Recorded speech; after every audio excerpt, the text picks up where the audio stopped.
அனைவருக்கும் வணக்கங்க. நான் யோகலட்சுமின்னு பேசுகிறேங்க. இப்போ நம்ம புதுசாக என்ன வந்து பார்த்தீங்கன்னா ட்ரைப்ளே புக்கார்னு நம்ம கடையில் புதுசாக லான்ச் பண்ணியிருக்கோங்க. இதோட கெப்பாசிட்டி பார்த்தீங்கன்னா 3 லிட்டரு. இதில் 2 மாடல் இருக்குதுங்க. ட்ரைப்ளே பற்றி உங்களுக்கு தெரியுங்க, 3 லேயர் கோட்டிங் உள்ளது. இந்த குக்கரோட கெப்பாசிட்டி பார்த்தீங்கன்னா உங்களுக்கு வந்து அரைப்படி சாதம் வைக்கலாங்க. அண்டி மாடலுங்க. சாப்பாடு பார்த்தீங்கன்னா வெறையாக குலையாமல் நல்லா இருக்குங்க. இதில் பார்த்தீங்கன்னா கேஸ் கட்டு, சேஃப்டி வால்வு, மிக்சர் செட் எல்லாம் கொடுத்துருக்காங்க. அதில் இன்னொரு மாடல் பார்த்தீங்கன்னா ஒயர மாடலுங்க. இதுவும் பார்த்தீங்கன்னா டைப்லே தான், வெயிட் உங்களுக்கு ஃபுல்லாக இருக்குங்க. நீங்கள் வந்து கேஸு, இண்டக்ஷனு ரெண்டுமே யூஸ் பண்ணிக்கலாம். இதுலேயும் சேஃப்டி வால்வு இதெல்லாம் கொடுத்துருக்காங்க. ரெண்டுமே உங்களுக்கு ப்ராடக்ட் நல்லா இருக்குங்க. இதோட ரேட் பார்த்தீங்கன்னா இந்த அண்டி மாடல் பார்த்தீங்கன்னா உங்களுக்கு 2340 எம்ஆர்பிங்க.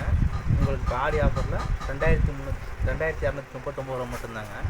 இந்த ஒயர் மாடல் பார்த்தீங்கன்னா 3500 எம்ஆர்பிங்க. உங்களுக்கு வந்து 2269 ரூபா தான் இன்றைக்கி ஆடி ஆஃபருங்க. மறக்காமல் நம்ம சேனலை சப்ஸ்கிரைப் பண்ணுங்கள், லைக் பண்ணுங்கள்.